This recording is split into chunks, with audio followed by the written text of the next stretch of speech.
এত বছর পর দাদুর হত্যাকারীকে ধরছে শাওন, সম্পূর্ণ জানতে দেখতে থাকো। গল্পের শুরুতেই দেখা যায় শাওন তো চলে এসেছিল তার দিদুনের বাড়িতে, আর এসেছে বীরুবাবু নিজেও। বীরুবাবু বাকি সবার সাথে পরিচয় করিয়ে দিতে থাকে, শুভর জামাইবাবুর মা এদের সাথে। এরপরেই শুভও চলে এসেছে। শুভ বড় মার পায়ে হাত দিয়ে প্রণাম করে। তখনই দিদুন বলে, সত্যি প্রদীপ, তোমার সংসারটাও বেশ সুন্দর লাগছে। সারাটা জীবন তোমরা এইভাবেই অনেক ভালো থাকো।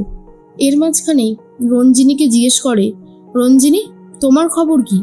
রঞ্জিনী তখন চুপ করে থাকলেও বীরুবাবু বলে, মা আপনি তো জানেনই, দিদি বরাবরই একটু লাজুক, কথা কম বলে, নিজের মতন থাকে, কিন্তু কাউকে অনুপ্রেরণা দেওয়ার জন্য আমার দিদি যথেষ্ট।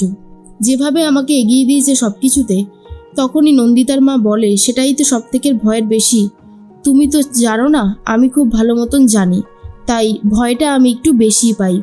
কিন্তু শাওন বুঝতে পারে যে ব্যাপারটা মোটেও কোনো সহজ সাধারণ ব্যাপার নয়।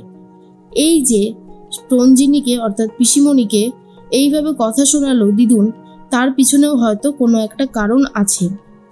অন্যদিকে রঞ্জিনী তো কোনোভাবেই ভুলতে পারে না সেই দিন রাতের কথা। অমিতেশ বাবুকে শেষ করে দিয়েছিল রঞ্জিনী নিজেই। এত বছর পর রুদ্রপুর ফিরে এসে শুধু একটা কথাই ভাবতে থাকে যে যদি কখনো এই ঘটনাটা সামনে আসে তাহলে বড়সড় শাস্তি তার হবেই, কেউ আটকাতে পারবে না। এর মাঝখানে শাওন ঠিক করে পিসিমণিকে আর কোনো কুকীর্তি করতে দেবে না। এতদিনে যা যা কুকীর্তি পিসিমণি করেছে সেই সব কিছুর হিসাব শাওন নিজে নেবে। এর মাঝখানেই বাইরে বেরিয়ে কথা বলতে থাকে বীরুবাবু, আর সাথে রয়েছে নীলরতনবাবু। দুজন মিলে গল্প করে প্রদীপবাবু চলে এসেছে অর্থাৎ শুভর বাবা, আর বলে যে সত্যি কত কিছু পরিবর্তন হয়ে গেছে, দেখে বেশ অন্যরকমেরই লাগছে। নীলরতনবাবু বলে, আচ্ছা প্রদীপ, তুমি তো বড়বাবুর গাড়ি চালাতে, তখন বীরেন্দ্রর সাথে তোমার বেশ একটা অন্যরকমের বন্ধুত্বপূর্ণ সম্পর্ক ছিল, আর এখন দেখছি তুমি বেশ একটু অন্যরকম হয়ে গেছো। বীরেন্দ্রর সাথে তোমার আর সেই সম্পর্কটা নেই, কিন্তু এর কারণটা কি জানতে পারি? তখনই বীরুবাবুকে দেখে প্রদীপবাবু বলে, স্যার হচ্ছে শিক্ষামন্ত্রী, স্যারের সাথে কি আমাদের তুলনা করা চলে? স্যারকে আমি ঠিক ততটাই সম্মান দিই যতটা আমি বড়বাবুকে দিতাম। বীরুবাবু বলেন, না না প্রদীপ, এসব তুমি ভুল করছো, এসব বলার কোনো দরকার নেই। আমি কোনোদিনও আমার শ্বশুরমশাইয়ের মতন হতে পারবো না। চেষ্টা তো করি, কিন্তু পারবো কিনা জানি না। তার মাঝখানেই ধৃতিমানকে নিয়ে কথা বলতে থাকে। কিছুদিন আগে যখন দেখা গিয়েছিল রঞ্জিনী ফার্ম হাউসে একজনকে আটকে রেখেছে, তার নামই হলো সেই ধৃতিমান। এরা আলোচনা করতে থাকে যে এই ধৃতিমান নাকি হঠাৎ করেই নিরুদ্দেশ হয়ে গেছে। তখনই চলে এসেছিল শুভ আসার পরেই ঘটনার টপিকটা পুরো চেঞ্জ হয়ে যায়, আর এটার বোঝারই চেষ্টা করে শুভ হঠাৎ করে পুরো টপিকটা চেঞ্জ হয়ে গেল কেন। তারা তো অন্য কিছু নিয়ে একটা গল্প করছিল। এর মাঝখানেই শাওন চলে যায় ঘোরাঘুরি করতে। তখন মন্দারের সাথে ফোনে কথা বলতে থাকে রঞ্জিনী। ফোনে কথা বলতে বলতে রঞ্জিনী মন্দারের সাথে মিট করে, কারণ মন্দার চলে এসেছিল গ্রামে। রঞ্জিনী বলে, পারছি না মন্দার, মাথার মধ্যে অনেক কিছু চলছে, অনেক খারাপ লাগছে, সব কিছু শেষ পর্যন্ত ঠিক থাকবে তো? কেন জানি না, খুব নার্ভাসনেস কাজ করছে। মন্দার বলে, আমি বলি কি ভালো মা, একটাই রাস্তা আছে, যদি আমরা মামুকে শেষ করে দিতে পারি, আর সেই শোকে শোকে যদি শাওনও শেষ হয়ে যায়, তাহলে কিন্তু তোমার রাস্তা থেকে সমস্ত কাঁটা সরে যাবে। এবার তুমি বলো, তুমি কি রাজি? মন্দারের কথা শুনে তখনই রঞ্জিনী বলে, কিন্তু এটা কি সম্ভব?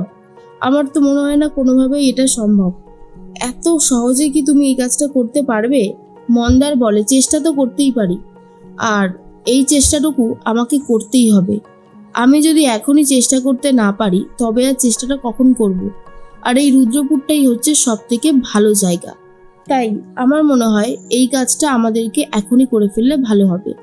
লুকিয়ে লুকিয়ে শাওন মন্দার আর রঞ্জিনীর কথা শোনার চেষ্টা করে, আর ভাবতে থাকে যে কি করতে চলেছে।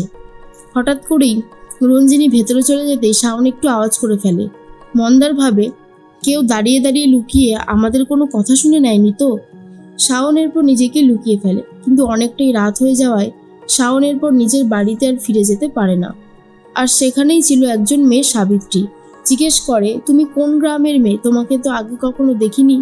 এরপর শাওন তার নিজের পরিচয় দেয় আর বলে, আমাকে একটু হেল্প করবে, আমাকে একটু দিয়ে আসবে, আমি না রাস্তাটা একদম ভুলে গেছি। সাবিত্রী বলে, হ্যাঁ নিশ্চয়ই, কেন নিয়ে যাব না, চলো। শাওনকে নিয়ে যায় নিজের বাড়িতে। এর মাঝখানেই শাওন খুব সুন্দর করে সেজেছে, আর এত সুন্দর সেজেছে যে দেখে রীতিমতো সবার চোখ জুড়িয়ে যাচ্ছে। তখনই বীরুবাবু শাওনের মাথায় হাত দিয়ে বলছিল, সত্যি শাওন, আজ তোমাকে অনেক সুন্দর লাগছে দেখতে। তারপরে নীলরতনবাবু বলে, আজ শাওনকে দেখতে অনেকটাই নন্দিতা ম্যাডামের মতো লাগছে। আর এই একই কথা শাওনের দিদুনও বলে, যা শুনে বীরুবাবু খুবই রাগ করে, কারণ নন্দিতাকে কোনোভাবেই যেন মেনে নিতে পারে না বীরুবাবু।